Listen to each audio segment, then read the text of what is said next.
관람 후기를 적을 수 있는 곳도 있고요. 이 프로젝트에서는 재밌는 점이 일반적으로 깜짝이야. 뭐야 이거? 아, 현성이구나. 현성이와 찬미, 미니, 그리고 5학년 지은이까지 이렇게 박제되어 있습니다. 네, 곽성호님의 파뮤니티라는 프로젝트입니다. 참고로 여기에 글 남겨주신 박물관 관장 디은님은 현성이의 3인을 아까 박제했었던 바로 그분이고요. 물론 모형을 잘 맞는 것도 있겠지만은 모형 안에 빛은 없는데 밖에서 그 램프로 이렇게 때려버리니까 굉장히 있어 보이게 잘 나오더라고요. 네, 국승현님의 해와역이라는 프로젝트입니다. 전시대 옆쪽에다가 저런 식으로 단면 모형을 만든 모습이 굉장히 인상적이었습니다. 네, 그리고 축도 표현을 한 것 같고요. 그래서 자동차가 지나갈 때 또는 배 타고 지나갈 때 뷰가 어떨까 해서 네, 이렇게도 한번 찍어봤고요. 사실 이런 곡선을 설계했을 때는 굉장히 과감하게 확확 이렇게 써야 되는데 그렇게 잘 디자인을 하신 것 같습니다. 네, 가천대학교 건축학과 38일 졸업전시회에 왔고요. 가천대학교는 가천의과대학하고 경원대학교가 통합해서 2012년도부터 가천대학교라고 불렸죠. 이 중에서 경원대학교의 전신인 경원대학은 1982년도에 설립되었고요. 그래서 옛날 졸업작품전 포스터부터 이렇게 볼 수가 있었습니다. 그리고 이번 전시의 주제는 이데아라고 합니다. 건축가는 공간을 통하여 사회를 이상에 닿게 하는 설계자이다. 네, 김민우님의 싱크인이라는 작품이 되겠습니다. 싱크인은 두 가지 뜻이 있다고 하는데요. 충분히 이해되다, 그리고 스며들다 라는 뜻이 있다고 합니다. 이 작품은 반나절 배송의 시대, 공간적 한계를 넘어 일상이 중심이 된 새로운 물류센터의 모습은 어떠해야 하는가 라는 질문에서 시작된 프로젝트라고 합니다. 커넥티드 컬처 로지스 문화시설과 지하 물류센터의 결합으로 현대도시의 복합적인 변화 속에서 현대인의 선호를 충족하는 편의성의 복합체를 건축적으로 제안했다고 합니다. 이건 이제 사이트 모형이 되겠고요. 귀엽게 잘 만들었죠? 바로 위에는 저런 식으로 상장도 배치를 해놨습니다. 네, 패널이 모습이고 큼지막하게 투시도가 있고요. 이렇게 삥 둘러서 텍스트하고 렌더링 이미지를 채워 넣었습니다. 패널 사이즈에 규격이 있는 모양인지 딱 그 사이즈에 맞춰서 다른 작품들도 이 한 장의 패널로 구성을 했고요. 다만 저 큼지막하게 보이는 투시도를 가운데다 배치하느냐, 왼쪽 위에 배치하느냐, 가운데 위에 배치하느냐, 그런 차이가 있었습니다. 네, 박지은님의 박물관이 살아있다라는 프로젝트입니다. 관람 후기를 적을 수 있는 곳도 있고요. 이 프로젝트에서는 재밌는 점이 일반적으로 깜짝이야. 뭐야 이거? 아, 현성이구나. 현성이와 찬미, 미니, 그리고 5학년 지은이까지 이렇게 박제되어 있습니다. 못 움직이나 보네요. 이 프로젝트는 모형이나 패널에서 각종 디테일들이 숨어 있어가지고 보는 재미가 있었고요. 설명을 보자면 우리나라를 비롯한 세계 여러 자연사 박물관에서는 환경 문제로 인한 생물의 멸종과 위기를 다룬 다양한 전시를 통해서 사람들에게 심각성을 계속해서 이야기하고 함께 의논하고 개개인이 실천할 수 있는 일들에 대해서 생각해 볼 수 있게 한다고 합니다. 그래서 사람들이 접근하기 쉬운 곳에서 놀이공간과 같은 박물관을 계획해서 박물관의 문턱을 낮추고 한반도 고유의 자연사와 멸종을 사람들에게 생생하게 정보 전달할 수 있는 자연사 박물관으로 제안했다고 합니다. 저거 이제 북쪽 표시하는 건데 저런 식으로 이제 모형에도 디테일이 숨어 있는 거죠. 그리고 이거는 거기에 있었던 명함의 앞뒷면입니다. 이건 패널이고요. 가운데 쪽에 저런 식으로 큼지막한 렌더링을 하고 왼쪽에는 프롤로그와 전략, 그리고 디자인 컨셉 등등의 내용들이 들어가 있습니다. 많은 리서치를 통해서 자료들을 모았다는 게 딱 보이는 그런 패널이었습니다.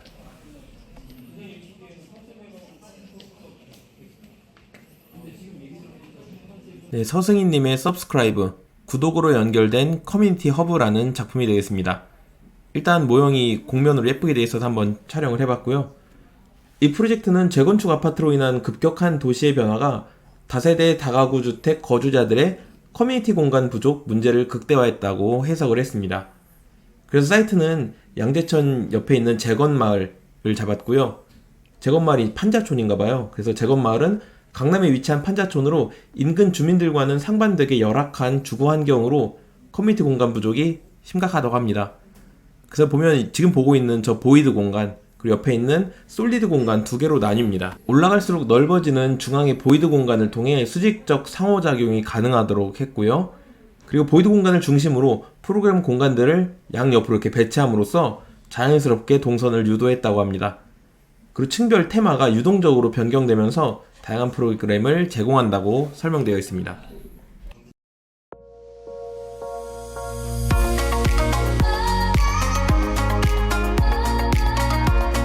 네, 곽성우님의 파뮤니티라는 프로젝트입니다. 참고로 여기에 글 남겨주신 박물관 관장 디은님은 현성이후의 3인을 아까 박제했었던 바로 그분이고요. 여기도 명함이 하나 있었네요. 네, 여기 이렇게 모듈을 예쁘게 만들어 놓으셨고 동상도 타셨네요. 이렇게 다양한 모형 재료를 써가지고 설계 모형을 만들었고요. 사실 이런 프로젝트를 할 때 유의할 점이 여기 이제 파뮤니티 프로젝트 이름에서도 알 수 있듯이 풀 표현이 굉장히 중요하단 말이에요. 자칫 잘못하면은 저 스케일이 굉장히 안 맞을 수가 있는데 풀 표현도 굉장히 스케일 잘 맞도록 잘 구성하신 것 같습니다. 굉장히 예쁘죠? 이 프로젝트는 프롤로그가 있는데요. 도시화로 인해서 지역 공동체가 해체되면서 개인주의가 팽배하게 됐고 그래서 지역 커뮤니티의 분열을 유발했다고 합니다. 그렇기 때문에 도시농업이라는 하나의 체험을 통해서 발생하는 지역 커뮤니티를 이용해 설계를 하겠다라는 게 프롤로그고요. 이어서 컨셉이라든지 그리드, 수직화, 유저 이런 내용들이 패널에 잘 담겨 있었습니다. 단면도도 예쁘게 잘 만들었죠. 힘을 많이 준 것 같아요. 다음은 허성창님의 아이덴티티 오브 에듀케이션 서로 교육이라는 프로젝트입니다. 왼쪽에 단면 모형이 있고요. 본 모형에서는 저 곡면 부분을 이렇게 쌓아서 만든 모습을 확인할 수가 있습니다. 노령인구의 급격한 증가와 전체적인 인구 감소로 인해서 과밀학급이라는 사회적 상황을 고려했었던 기존의 모듈과는 현재 시대와 맞물리지 않아서 많은 학교들이 폐교하게 되었습니다. 그래서 현재 상황과 맞지 않는 40명 이상을 수용하는 과밀학급 개념을 현 인구 문제에 대응하는 변화한 수요의 앞으로의 교육 개념을 제안하고 이에 대응하는 건축으로의 변화를 목표하였다고 합니다. 네, 남기훈님의 미디어 컬처 클라우드라는 프로젝트입니다. 이 프로젝트는 생산 소비 아카이브가 순환하여 지속되는 문화 공간이라는 부제를 갖고 있습니다. 네, 크리에이터 수가 증가하고 그리고 일회성 콘텐츠가 증가하고 있는 이런 콘텐츠 홍수 속에서 아카이브 행위는 과거에는 아날로그적으로 저장을 했었다면 이제는 디지털 저장을 하고 자유로운 아카이브가 되는 아카이브 행위가 변화를 했다. 그래서 이렇게 문화를 아카이브하는 내용에 대한 설계고요. 설계에 대한 내용도 재미있게 도시의 맥락 있기, 저층부 문화 담기, 문화 연결하기, 클라우드 형성하기, 클라우드 접속하기, 그리고 자연 들어올리기 이런 식으로 프로세스가 전개됩니다. 네, 프로젝트의 대상지는 디지털 미디어 시티 DMC고요. 여기 보면 링크, 클라우드, 루프 등의 재밌는 개념이 있는데 그 중에서 클라우드를 예로 들어 설명드리자면 저 원형 공간을 말하는 겁니다. 클라우드 미디어 공간은 다양한 문화에 대한 정보를 담고 있는데 이용자는 저 원형 미디어 월에서 탐색 시스템 패드를 통해서 정보를 찾는다라고 설명되어 있습니다. 다음은 박진현님의 새롭게 온천이라는 프로젝트입니다. 드러난 물의 선율, 도시를 감싸다라는 부제를 갖고 있습니다. 이 프로젝트는 도심온천 복합문화단지가 도시 발전의 촉매가 되는 방법을 생각해서 설계했다고 합니다. 온양광장을 도시 발전의 원점으로 설정하고 도시의 속도와 맥락을 고려해서 프로그램을 배치하고 온양동의 네트워크 거점을 만들고 신세대 온천의 새로운 혁신을 광역으로 확장하기라는 전략을 갖고 있습니다. 이분은 온천이라는 좀 독특한 프로그램에 대한 설계를 했기 때문에 온천에 대한 공부를 좀 하신 것 같아요. 1세대 온천 같은 경우는 지상 숙박 그리고 지하 온천이 함께하는 공간이었다면 2세대 온천은 대형 목욕탕, 그래서 온천을 활용해서 테마파크로 활용한다든지 그렇게 있었다면 3세대 온천은 헬스케어를 접목해서 건강을 위주로 하는 온천이라고 합니다. 예를 들면 일본의 온천이라든지 독일의 발소 온천 같은 게 예시라고 하네요. 물론 설계를 잘해서 당연히 상을 받으셨겠지만은 사이트 조사에 대한 그리고 프로그램 조사에 대한 내용이 충실했을 거라고 예상할 수 있는 패널이었습니다. 패널 구성도 잘 되어 있죠. 네, 다음은 황서희님의 어반 캔버스 for the future라는 프로젝트가 되겠습니다. 로봇이 있어서 뭔가 하고 봤더니 부제가 있어요. 휴먼 플러스 네이처 플러스 테크놀로지. 로봇 R&D 센터 어우러져 판교에 세워지다라고 합니다.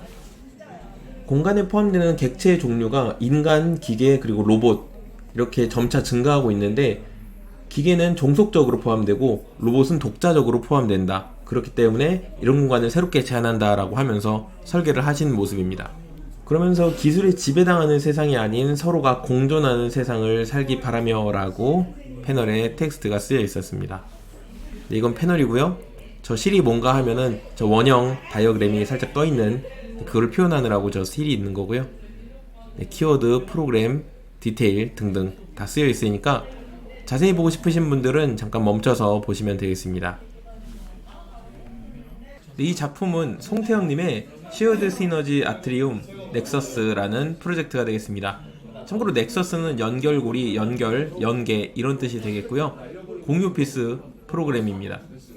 보시면 모형이 굉장히 깔끔하게 나오고 사진 찍어도 예쁘게 나오고 영상으로 찍어도 이렇게 예쁘게 나오는데 물론 모형을 잘 맞는 것도 있겠지만은 모형 안에 빛은 없는데 밖에서 그 램프로 이렇게 때려버리니까 굉장히 있어 보이게 잘 나오더라고요. 심지어 옆에 있는 이 모형은 안쪽에 램프까지 넣어가지고 LED 조명이겠죠? 이렇게 예쁘게 만들어 놨습니다.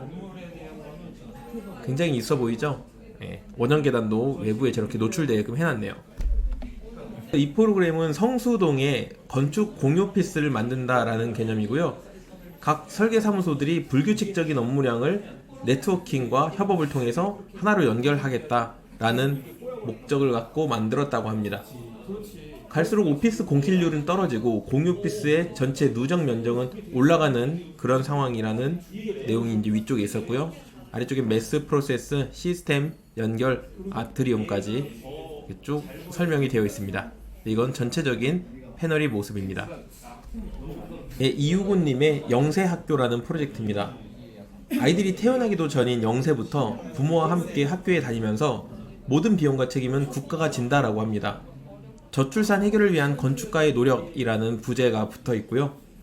아이 얘기가 나와서 말인데 귀여운 저희 지아 인스타그램도 팔로우해 주시면 감사하겠습니다.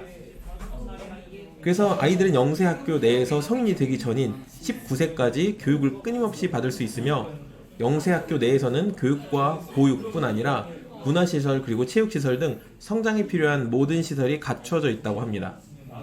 그리고 모든 시설의 형태, 배치 등은 모두 유곤이론에 입각했다라고 되어 있습니다.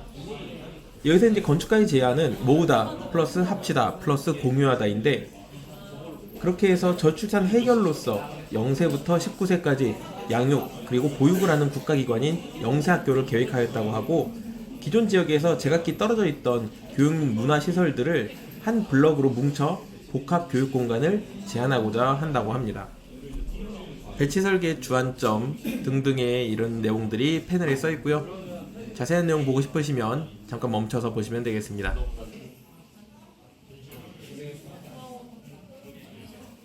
유튜브 채널에 몇 번 촬영하셨던 이재욱 교수님도 보이네요. 네, 국승현님의 해와역이라는 프로젝트입니다.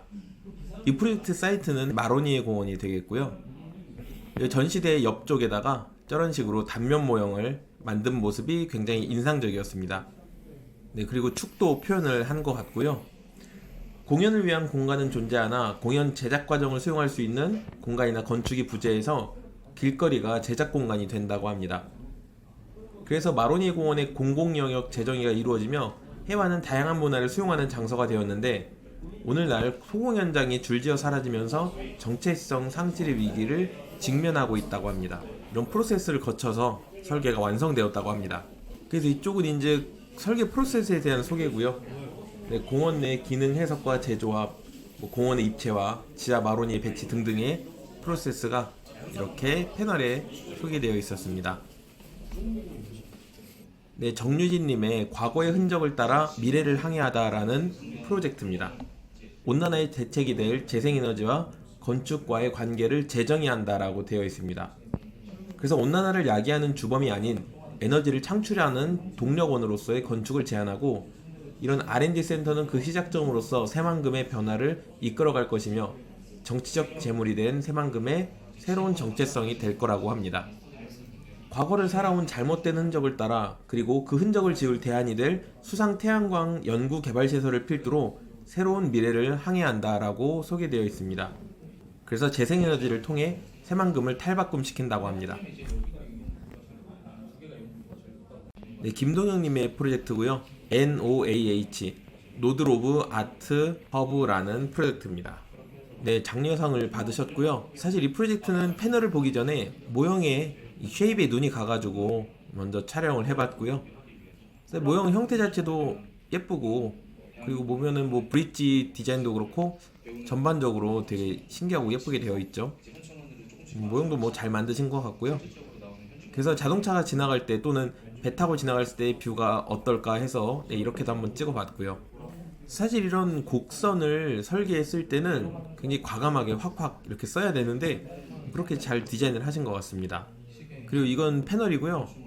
합성도 되게 잘했죠. 진짜같이 잘 합성하신 것 같고 렌더링도 뭐 잘하셨고, 패널에는 뭐 각종 분석에 대한 내용 그리고 뭐 설계 전략 이런 것들이 잘 남겨져 있습니다. 렌더링이 자신 있으신지 렌더링을 과감하게 잘 넣으셨습니다.